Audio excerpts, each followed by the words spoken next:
আপনি কি জানেন সিলেটের মানুষের প্রতিদিনের ডাল ভাত থেকে শুরু করে বড় বড় উৎসবের বাজার সবকিছু নিয়ন্ত্রণ আসে কোনো এক গলি থেকে। ব্রিটিশ আমল থেকে আজ অব্দি যে জায়গাটি সিলেটের অর্থনীতির চাকা ঘুরিয়ে দিচ্ছে তার নাম মহাজনপট্টি। অনেকের কাছে এটা শুধু একটা জ্যামের এলাকা, কিন্তু আমার কাছে এটা জীবন্ত এক ইতিহাস। চলুন দেখে আসি আজকের মহাজনপট্টি কেমন আছে। হ্যালো এভরিওয়ান, আসসালামু আলাইকুম। আজ আমি আপনাদের নিয়ে যাব সিলেটের এমন এক জায়গায় যেখানে গেলে মনে হয় সময় যেন কয়েক বছর পিছিয়ে গেছে। সিলেটের ব্যবসা বাণিজ্যের প্রাণকেন্দ্র, শত বছরের পুরনো এক চিরসেনা মহাজনপট্টি। সুরমা নদীর তীরে ঘেঁষে গড়ে ওঠা এই গিঞ্জি গলিগুলো শুধু দোকানপাট নয়, বরং সিলেটের অর্থনীতির এক বিশাল ইতিহাস বয়ে বেড়াচ্ছে। চলুন আজ ঘুরে দেখি সিলেটের পাইকারি বাজারের রাজা এই মহাজনপট্টি। এখানে পা দিলে টের পাবেন একটা ব্যস্ততা। ব্রিটিশ আমল থেকেই এই এলাকাটি ব্যবসার জন্য পরিচিত। সুরমা নদী দিয়ে বড় বড় নৌকা আসতো, আর এখান থেকেই পণ্য ছড়িয়ে পড়তো পুরো সিলেটে। আজ হয়তো বড় বড় মার্কেট হয়েছে, কিন্তু মহাজনপট্টির আবেদন এক বিন্দুও কমেনি। মহাজনপট্টিতে দুটি জনপ্রিয় দোকান, বাইবা স্টোর এবং আব্দুর রুফ এন্ড সন্স, যেটা পুরো সিলেট বিভাগের মধ্যে ওয়ান টাইম আইটেমের জন্য বিখ্যাত।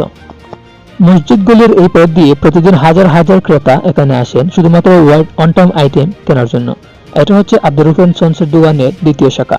এখানে দেখুন, এটি হচ্ছে সিলেট বিভাগের কেন্দ্রীয় মসজিদ, সিলেট কেন্দ্রীয় জামে মসজিদ।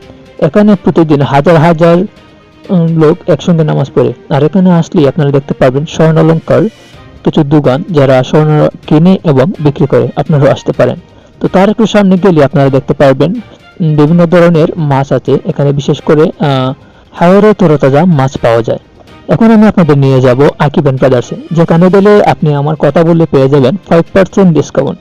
আপনারা যদি বাসার জন্য পাইকারি দরে বাজার করতে চান বা যারা খুচরা ব্যবসা করেন তাদের জন্য সর্বরাজ্য হলো এই মহাজনপট্টি।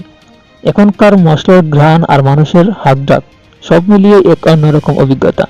যাই হোক, মহাজনপট্টি মানেই পাইকারি বাজার। এখানে আপনি যা খুঁজবেন তাই পাবেন।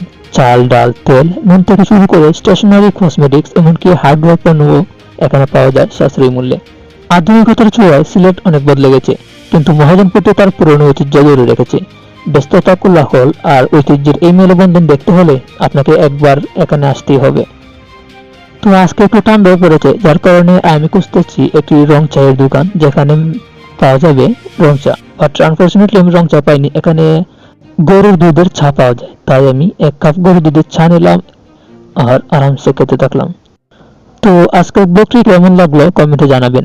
ভিডিওটি ভালো লাগলে শেয়ার করবেন এবং সিলেটের আরো এমন ঐতিহাসিক জায়গা দেখতে আমাদের সাথেই থাকুন। দেখা হচ্ছে পরবর্তী ভিডিওতে। আল্লাহ হাফেজ।